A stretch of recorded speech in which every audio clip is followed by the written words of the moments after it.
Syafiq ada dapat satu soalan ni.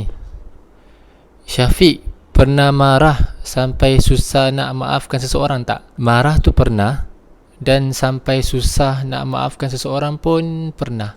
Dan sampai sekarang Syafiq masih belum totally maafkan dia. Maafkan tu orang dalam 99%, lagi 1% tu gitulah. So dalam video ni Syafiq nak cerita sikit pengalaman berkaitan dengan soalan tadi. Kejadian ni berlaku 2 tahun lepas. Benda ni dah lama, tapi sampai sekarang Syafiq masih ingat. Dulu Syafiq pernah bekerja dalam sebuah company, dan job scope Syafiq tu dalam sebuah team. Dalam satu team tu ada dalam 2, 3, 4 orang.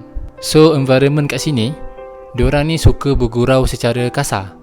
Kasar kat sini bukannya pukul, bukannya bahagian fizikal, tapi kasar kat sini diorang suka mencarut, diorang suka maki hamun, diorang suka menghina, dan diorang suka merendah-rendahkan orang lain. Perkara ni berlaku setiap hari. Setiap hari dengan orang mencarut, setiap hari dengan orang memaki hamun, setiap hari dengan orang menghina, setiap hari dengan orang merendah-rendahkan. Setiap hari, sangat-sangat annoying. Benda-benda ni sebenarnya tak elok untuk kita punya pendengaran, untuk kita punya jiwa, untuk kita punya rohani. Bahkan tak elok juga untuk kita punya roh dalam diri kita. Yelah, setiap hari dengar benda yang kotor kan, so tak elok. Dan benda ni sedikit sebanyak efek pada diri Syafiq. Hampir-hampir Syafiq terikut dengan environment dan budaya macam tu. Hampir-hampir. Bila kita dihina ataupun kita dimaki, kita ada dua pilihan. Sama ada kita balas balik sebagai untuk mempertahankan diri. Yang kedua, kita belajar untuk diam. Dan yang kedua ini lebih baik daripada yang pertama. Kerana kalau dia maki kita, kita balas balik, apakah beza kita dengan dia? Tak ada beza kan? IQ sama, mulut sama, perangai pun sama. So lebih better kita diam, biar kita dengan dia tu ada gap. IQ kita tak sama dengan IQ dia. One time Syafiq pernah lah tegur dengan cara baik. Syafiq cakap benda ni tak elok kalau dilakukan setiap hari dan sebagainya. Tapi biasalah, tak payah macam baik lah kau. Memang kat sini kau yang paling mulia. Memang kat sini kau seorang je yang ahli syurga kan. Dan pelbagai kata-kata lagi yang dilontarkan pada Syafiq. Sampai kata-kata tu tak payahlah cakap. Kata para ulama', jika kita berjumpa dengan orang yang annoying, kita ada dua pilihan. Pertama, tinggalkan tempat tu, kerana tak elok untuk kita punya jiwa kan. Yang kedua, jadikan orang itu sebagai guru kesabaran kita. Ada dua pilihan ni. Pertama, Syafiq tak boleh tinggalkan tempat tu sebab Syafiq terikat dengan kerja. Nak tak nak, Syafiq terpaksa ambil yang kedua. Jadikan orang-orang tu sebagai guru kesabaran kita. Kerana kalau sekeliling kita semua orang yang baik-baik, maka kita tak tahu di manakah tahap kesabaran kita. Kita tak diuji gitu. Yelah, semua orang baik-baik kan. Waktu ni Syafiq sangat-sangat tak suka dan sangat-sangat tak selesa dengan keadaan yang macam tu. Tapi Syafiq cuba ambil apakah hikmah di sebalik kejadian yang berlaku. Pasti ada hikmah. Dan hikmah yang Syafiq dapat adalah Syafiq terbayang bagaimanakah perasaan para rasul terdahulu. Syafiq terbayang bagaimana perasaan Nabi Nuh AS. Syafiq terbayang bagaimana perasaan Nabi Yunus. Dan Syafiq terbayang bagaimanakah perasaan Nabi Muhammad ketika awal-awal dakwah. Itu yang Syafiq rasa. Kalaulah awak semua faham bagaimanakah perasaan Rasulullah, Syafiq yakin setiap hari awak tak akan terlepas daripada selawat ke atas Nabi. Satu hari mesti lebih 10 kali. Pasti, Syafiq yakin kalau awak faham.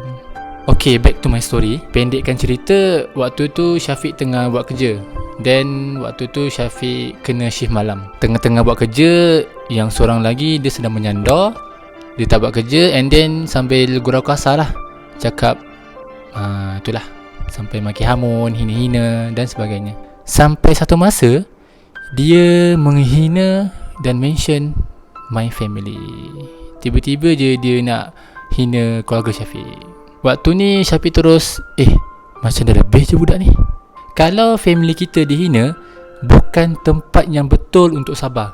Kalau diri kita dihina, kita belajar untuk sabar. Tapi kalau family, tak ada istilah untuk sabar, pertahankan family. Dan itulah waktu marah yang paling tepat. Kita boleh untuk marah, tapi di manakah tempat yang sesuai untuk marah?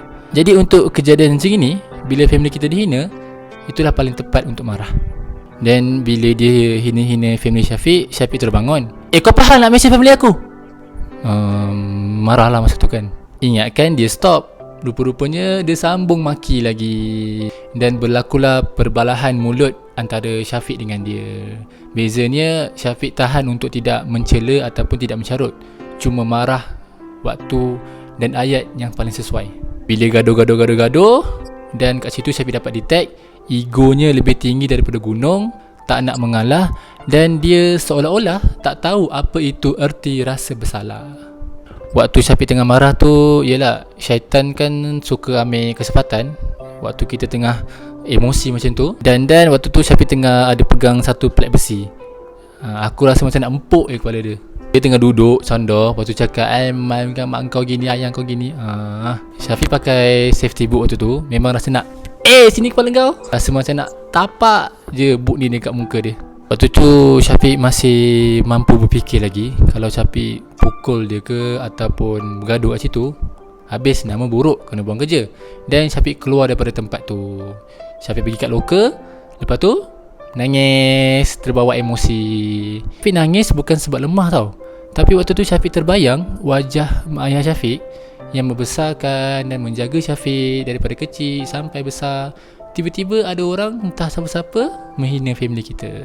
Waktu balik kerja tu, Syafiq terfikir, balik ni aku nak pecahkan motor dia. Yelah, dia baru angkat motor baru.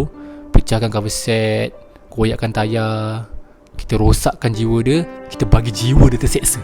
Waktu tu just terlintas je, tak buat pun, tak sampai hati. Kerana waktu tu Syafiq yakin Allah masih menjaga iman Syafiq daripada emosi.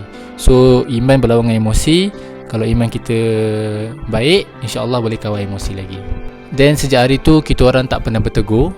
Dia tak ada datang minta maaf, dia tak ada WhatsApp untuk minta maaf, dia tak ada call untuk minta maaf, dan dia tak ada pun hantar wakil untuk datang minta maaf. Nothing. Tak ada usaha langsung untuk datang minta maaf. Sampailah ke hari ni. Hati kau memang keras. Dan bila berita ni dah tersebar, ada orang tanya, Syafiq, kenapa kau gaduh dengan dia? Syafiq cerita apa yang berlaku. Dan diorang kata, Syafiq, kau kan idolakan Rasulullah, kau sepatutnya kena sabar tau, mana boleh gini. Yang ni seorang lagi. Aku macam nak empuk je kepala dia. Inilah dikatakan orang yang tak faham sejarah, hanya sekadar baca dan tahu, tapi tak faham. Kita back to sirah Nabawiyah. Ketika Abu Lahab dan anaknya menghina, mencela Ruqayyah, iaitu puteri Rasulullah, Utbah menceraikan Ruqayyah, dihalau keluar dari rumah, sambil dihina, sambil dimaki-maki gitu. Itu perbuatan tu sangat memalukan Ruqayyah, dan Ruqayyah sangat sedih. Esoknya perkara yang sama berlaku pada Ummul Kalsum. Mereka menghina anak Rasulullah. Sehingga ketika berita ini sampai kepada Nabi, Rasulullah sangat-sangat marah. Sampai Nabi pernah berdoa, Ya Allah, kirimkan anjing-anjingmu kepada mereka. Ini satu-satunya doa yang buruk daripada Nabi. Satu je. Jadi itu saja pengalaman dalam hidup Syafiq. Yang Syafiq boleh nasihatkan, sabar itu ada tempat, marah itu ada tempat, dan gunakan dua perkara ni pada waktu yang tepat. Jadi seandainya orang menghina keluarga kamu, orang merendahkan family kamu, apakah tindakan yang kamu lakukan?